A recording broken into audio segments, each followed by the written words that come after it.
Salut les amis et bienvenue sur ma chaîne Air Detect, une chaîne qui parle de détection et de pêche à l'aimant. Bon, je sais, je devais vous faire pas mal de vidéos, j'ai eu quelques petits contretemps en sachant que je prépare également mes vacances. Donc il y a beaucoup de choses à préparer. J'ai pas pu vous faire de vidéo et de la vidéo aussi sur la pêche à l'aimant. Donc mais ne vous inquiétez pas, ça va pas tarder à arriver. En attendant, je voulais vous parler d'une chose avant de partir en vacances, d'un article que je me suis commandé et que je vais avoir le plaisir de vous présenter là puisque je l'ai reçu ce matin. Il m'a été livré ce matin et je vous fais voir tout de suite ce que c'est. Alors, ne bougez pas, je vous fais voir ça en direct. Hop, que voici le fameux Scuba Tector que je me suis commandé. Donc, eh ben écoutez, on va l'ouvrir ensemble. Allons-y. Alors, hop, je vais le mettre ici. Voilà. Alors, qu'est-ce que nous avons dedans? Un manuel d'utilisation. Bon, alors c'est pas écrit en français, c'est écrit en anglais. Bon, il y a des dessins quand même pour nous faire voir avec des petites flèches comment faut régler l'appareil, comment que ça se passe. Bon, moi j'ai déjà regardé des vidéos sur internet hein, sur l'utilisation, c'est pas compliqué. Donc voilà. Mais un manuel avec une traduction française et anglaise, ça aurait été pas mal non plus. Parce que là, c'est marqué qu'en anglais. Et pour quelqu'un comme moi qui est une bille en anglais, ça va être un peu compliqué. Mais on va se débrouiller. Donc le fameux manuel. Ensuite, nous avons, alors je pense que ça doit être un joint d'étanchéité, je pense. Donc nous avons un joint à l'intérieur. Hop. Nous avons, et ben ça doit être le câble de chargement pour pouvoir le charger. Donc voilà. Nous avons aussi une dragonne. Voilà, donc on peut l'attacher au poignet et à la ceinture. Hop. Ah oui, d'accord. Par contre, au niveau de la dragonne, vous voyez, je fais pas le tour. Donc ça, c'est à revoir quand même, parce que du coup, la dragonne, je vais pas pouvoir m'en servir, puisque le scratch qui vient se mettre sur mon poignet est trop petit. Donc à revoir. Et nous avons, alors nous avons une deuxième dragonne, qui est, elle, fixée sur le fameux Scuba Tector. Donc voilà comment ça se présente. Hop, la dragonne ici, qui est réglable avec le petit poussoir que vous avez là. Donc voilà, il y a une deuxième dragonne quand même au cas où, heureusement. Donc, bah voilà l'objet, voilà comment ça se présente. Ça s'appelle le Scuba Detector et c'est un détecteur spécial pour la plongée sous-marine. Voilà. Donc on va dévisser, vérifier s'il y a bien un joint, puisqu'il y a un joint là à l'intérieur dans le pack. Alors oui, il y a déjà un joint, vous voyez, on le voit ici là. Vous avez déjà un joint tout autour. Donc là, du coup, on en a un deuxième au cas où celui-ci casserait ou sécherait également et qui ferait plus office d'étanchéité.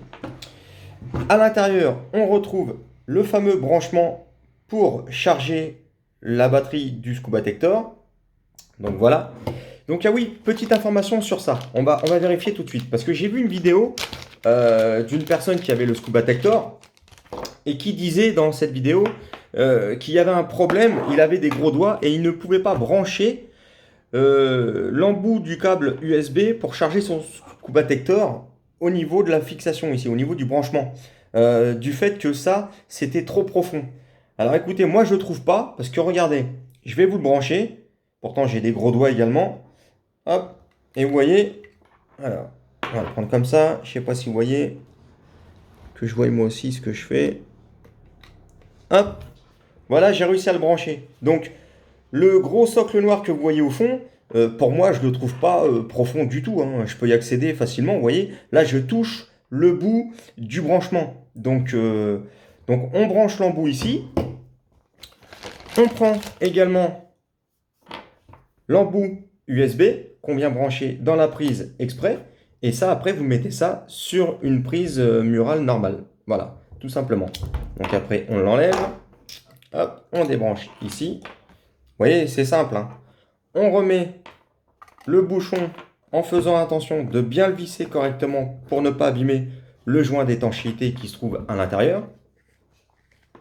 On le visse comme il faut, pas besoin de le visser comme un cinglé, mais il faut que ça soit bien vissé quand même pour que ça soit étanche.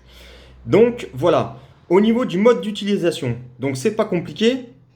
On va appuyer ici sur le bouton que vous voyez là.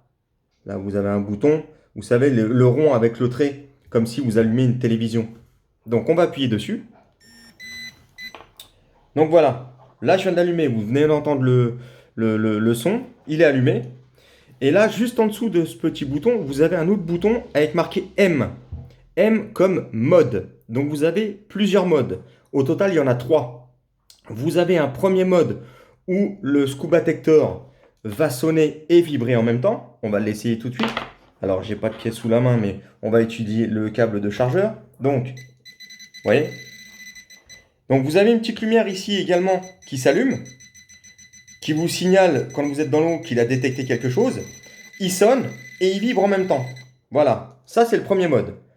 On appuie une première fois pour le deuxième mode, qui est, lui, que la sonnerie. Donc, la lumière ici s'allume toujours, hein.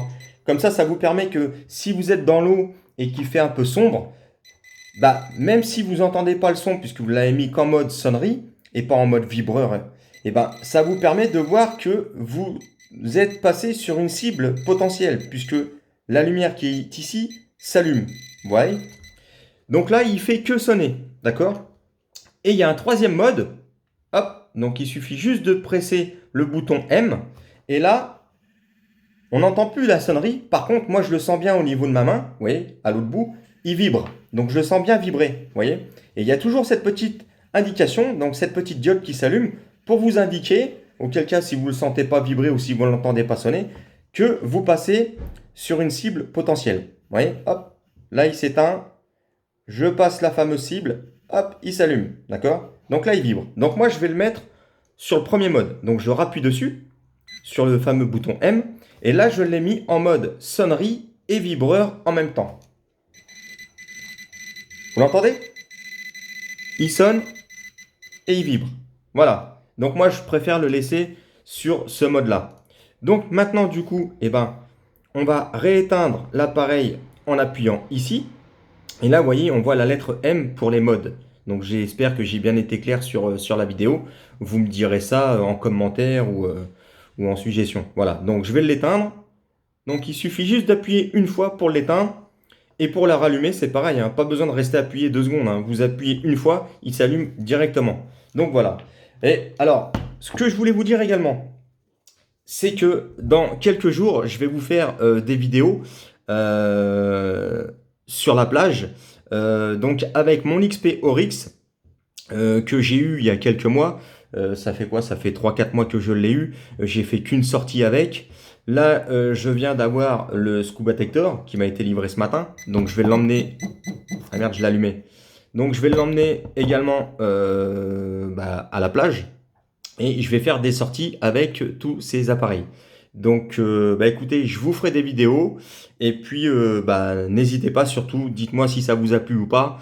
On verra vraiment sur place si on trouve de l'or, de l'argent, un trésor ou des merdouilles. Je pense qu'on va quand même trouver un peu des deux.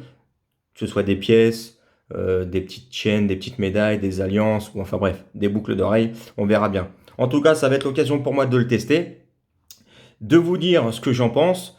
En tout cas, de première vue, il fonctionne très bien.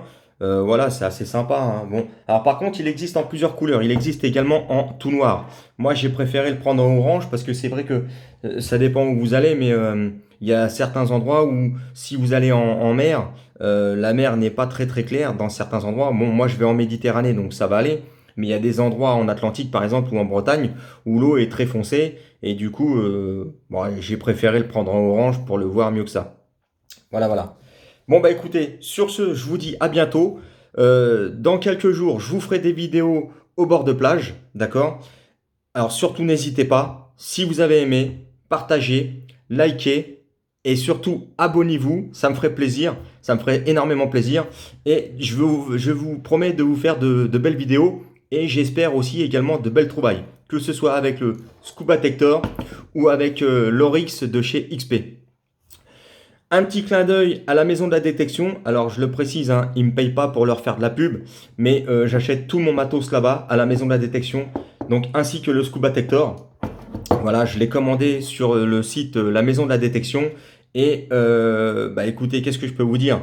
Si vous avez envie d'être prospecteur, si vous aimez la détection, eh ben, n'hésitez pas, allez sur le site de la Maison de la Détection et vous pourrez voir également qui propose pas mal de matos, hein, que ce soit de l'accessoire au détecteur de métaux. Il y a plusieurs marques. Enfin voilà. Donc n'hésitez pas, je sais que c'est un bon site, ils sont sérieux. Il n'y a pas de souci là-dessus.